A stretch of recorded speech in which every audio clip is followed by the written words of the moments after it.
Okay, so I'm going to walk you all through this, and forgive me, I'm going to be awkward and not necessarily stare at the camera, but I do have notes because I took some notes just to kind of condense this a little bit. Otherwise, I'll just ramble way too much, and I don't want it to look awkward when I'm looking at the notes and you guys wondering where I'm looking. And also, I'll be staring at my computer screen, which obviously I'm doing a screen capture for, so that you guys can all follow along. So just reading my notes verbatim, essentially. So here you'll see the data log, which is the first one or the first series after I did the spring change in the wastegate. So now instead of being at 14 psi, we are only at 10 psi. And the message my tuner sent me said to do only one pool. Apparently, I didn't see that, so I obviously did quite a few pools. And in my head, logically, um, I would want to get as many as I could for data purposes and just repetition and find averages and whatnot. But that's not how tuning necessarily works, especially when things have the possibility of going wrong. So I did a bad thing, and it is what it is. It's over now. Engine's still good, but here we are. So reading through here, um, we're still open loop here because we still need to see if things hold. So here we are targeting 220 kPa, and just to do the conversion, because I feel like kPa is a lot easier to reference than PSI, especially on the software, because uh, the map it'll it's the manifold absolute pressure, which gives you the total pressure within the system, and you would have to subtract 15, and that's just like too hard of public math for me. It's not an even 10.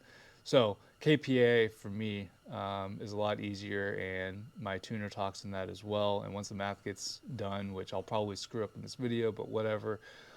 So just to explain this a little bit so that there's some reference to it, not to insult anybody's intelligence, but just for anybody that may not know or is curious or whatever.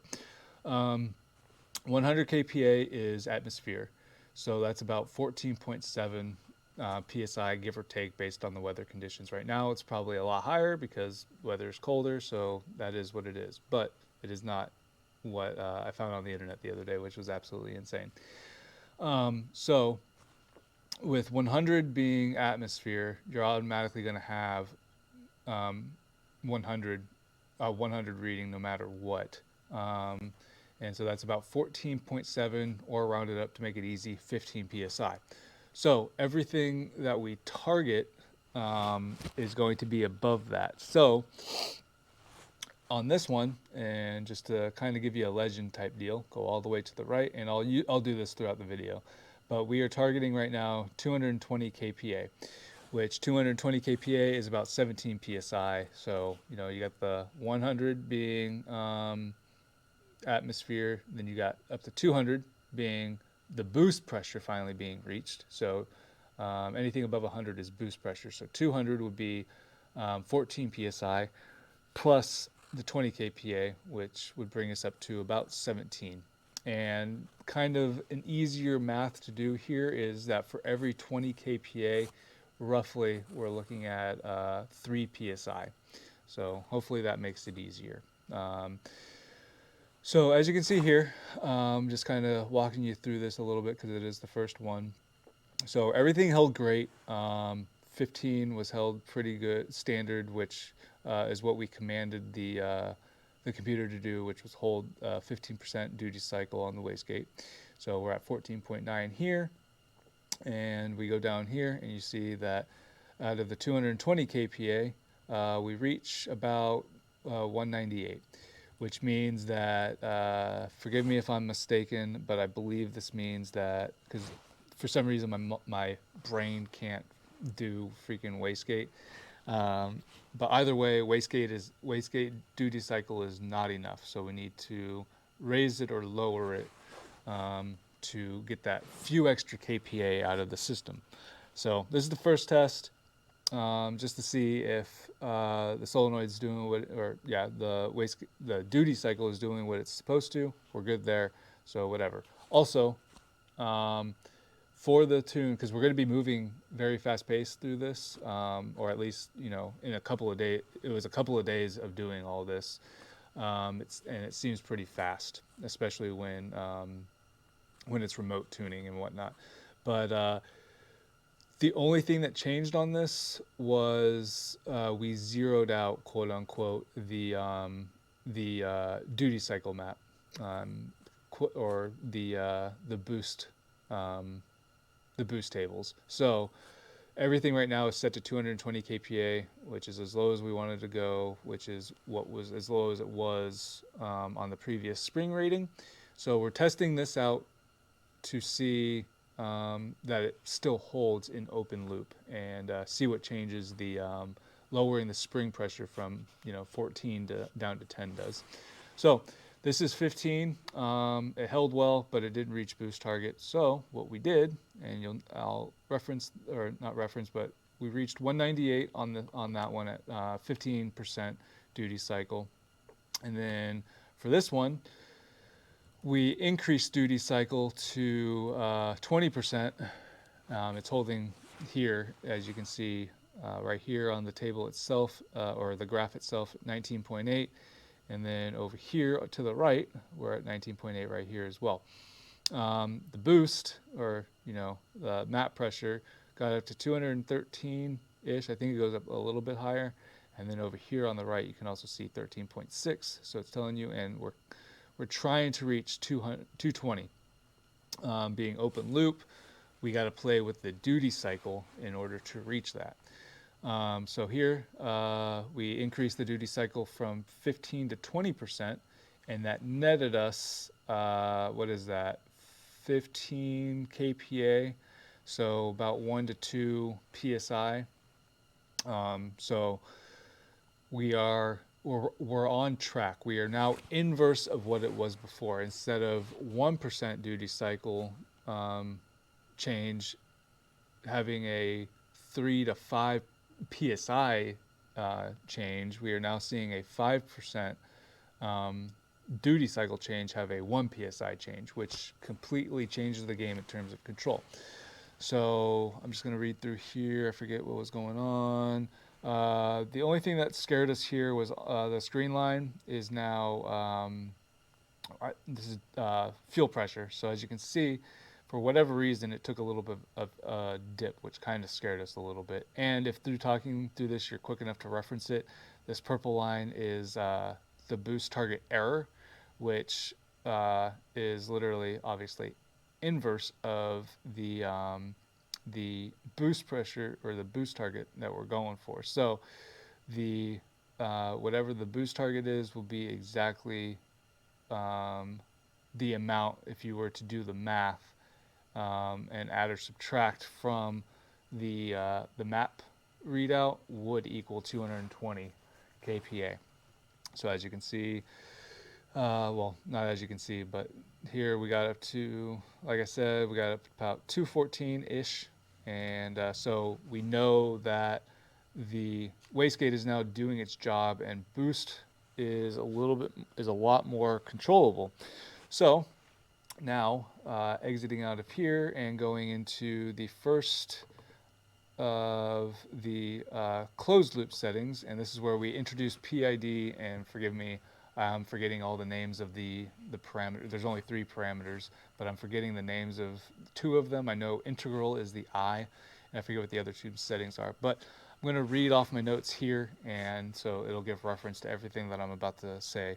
So this is the first closed loop boost control test due to the spring pressure and the duty cycle behaving favorably in the open loop test. And you can tell it's closed loop because of the wonkiness now of the wastegate duty cycle. So instead of us using a commanded wastegate duty cycle to control boost, we are now commanding the ECU to target 220, and it adjusts based on internal math or calculations of error. It adjusts the wastegate duty cycle to reach the commanded boost. So here, boost was controlled, as you can see here by the yellow line, and fuel pressure down on the green line held firmly here as well. So we didn't have quite the scare. I forget whether I added fuel to this after or before this run or after this run, but regardless, fuel pressure for some reason not a problem this time around. The only issue is that on this one, we are about plus or minus 5 kPa on either, yeah, plus or minus 5 kPa of the commanded boost pressure. So it's kind of made my tuner a little bit angry. So that that concluded the night. Then we went on to the next day, got a new new calibration, and here we are with the second test. But because it held 220 kPa, or it got close enough to 200 kPa for my tuner to be happy, he decided to up the commanded pressure to, or boost to 240 kPa, which plus or minus 20 psi, or thereabouts 20 psi. So reading through here, he adjusted the PID settings, which you can't really read based on this. I'm not sure if I could pull those up, but obviously the duty cycle here is all sorts of crazy wonky and not linear like it was on the open boost setting again. But the cool thing is now with whatever changes he made there, we are now within plus or minus 2 uh, kPa of the commanded boost pressure, which is actually pretty wild. That's very, very accurate. If 20 kPa is equivalent to about 3 psi, 2 kPa is very, very accurate. And then also you'll notice that we didn't have the significant drop in fuel pressure this time either. Actually, you know what? I want to show a little bit of a trick here too. So, bam. So now we get to see the full run right here, which is just the run itself. Um, so yeah, and it looks a lot more linear when you look at it like this, but and a lot slower.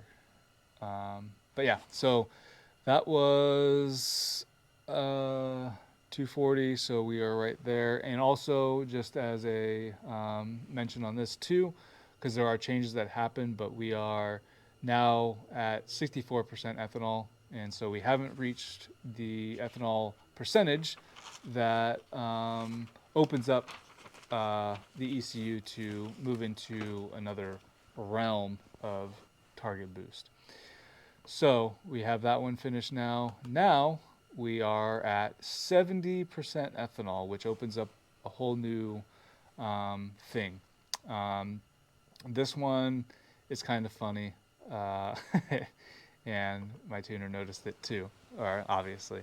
But so, like I said, we are now targeting 270 kPa, which is thereabouts 25 psi, and so as you can tell, or as you can see here, the wastegate duty cycle is a consistent 20%. And while I was out on the road, I noticed this. I was expecting to feel the torque, you know, the boost kick in and gradually increase. Didn't feel any of that. It just felt flat, and it felt slower, obviously, than the pull prior to. And that was because from this one, my tuner noticed that for whatever reason the PID settings did not activate. So we reverted back to wastegate duty, or yeah, commanded wastegate duty cycle, and that's what the computer held, and it held me down to, you know, good old whopping 17-ish psi. But the scary thing is that we noticed that there was another dip in the fuel pressure here, so we've got another concern going on. Not sure what the heck is happening. So there's that one, and now we go into part 3. And there's not really much to elaborate on here other than it's a long log for whatever reason. Now, still at the same boost pressure, so 270 kPa, 25 pounds. However, now the PID settings are activated. They are turned on. I think the activation of them is at at 100 kPa, but I'm not 100% sure that's on the tuner. I could look into it if I really wanted to, but I trust my tuner in order to make those changes and all that. Notice here too, fill pressure is linear and good to go. No like crazy dips as before, and we are right in there. And then for boost, we get up to plus or minus like 2 kPa. So again, these PID settings are the same as the ones prior to. So they're holding very well. The ECU is able to command a duty cycle for the wastegate that is keeping us within a very minuscule error of the commanded boost pressure of 270. Now the fun part.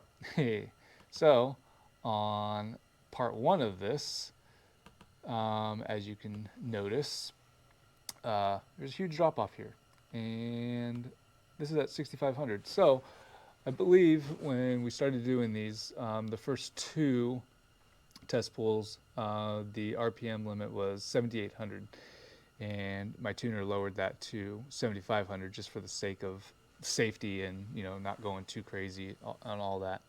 So this is part one, and I hate to say it to y'all, but or is this? No, this is not number one.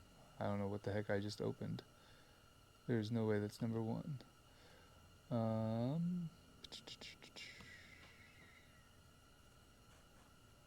Was that? Now I'm looking all sorts of crazy because I could have sworn. I don't know what. Oh, that's what it was. Yes. So yeah, my bad. I did chicken foot. I forgot the reason why I chicken footed.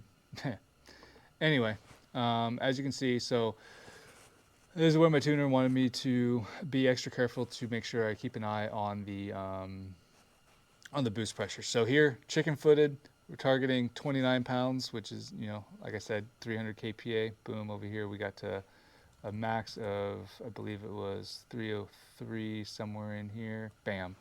And I thought I saw 30. So for safety purposes, I just let out.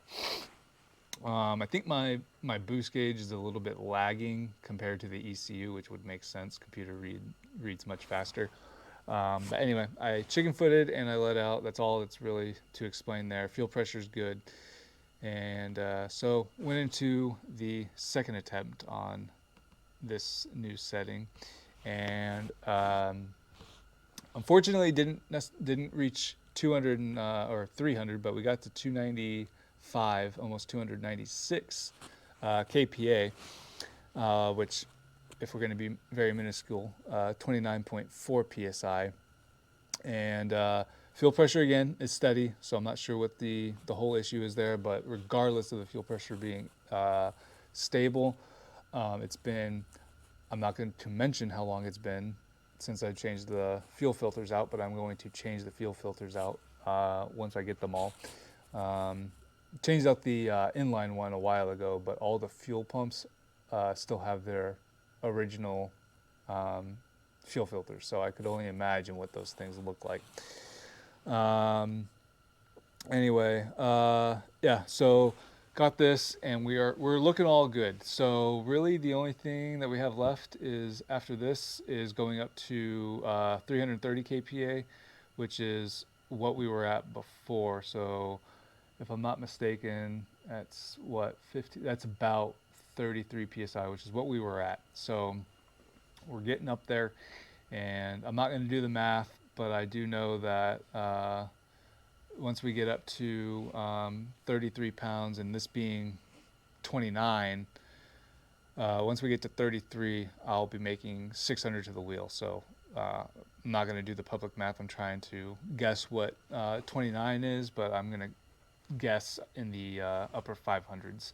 So we're getting there, but I have to stop because although cool weather is known as boost weather, like I mentioned in the beginning, it's way too cold, and I'm not going to risk my engine running and doing these test pulls on quote unquote cold oil. which I think I mentioned it, I'm only getting up to about 130, 140, unless I sit at a red light and then it climbs. But as soon as I get moving and the airflow goes, like this IAG oil pan, competition oil pan, as well as the oil cooler, are just way too efficient, and they're meant for hotter weather. So gonna hold off, and I think my tuner knows that because he just stopped sending tunes when temps got below 50. So there that is, y'all. We're moving in the right direction. We're moving fast, and I'm hoping that come March or so, I'll be able to get on track and start going. This almost makes me want to move to Florida, because then it's like year long down there, and then once the weather gets warmer everywhere else, I can start traveling everywhere. Although it'd be nice to have houses in multiple places so that I can, go uh, all the way to the northeast and the southeast and not have to worry about travel time. But that is it. That's all I wanted to explain. Um, Once the weather gets going good, or gets warmer, we'll hit up the higher boost setting, and we should be good to go. And yeah, that's all that I've got. But I thank you all for watching. Sorry that this was long and belabored, but I don't know. I've had fun going through all this data and actually interpreting it and seeing what the heck is going on. There's a lot more talk between me and my tuner, but the data itself, going through it in simple terms, is pretty fun. So till next time, y'all. Stay safe this winter, enjoy the holidays, and stay driven.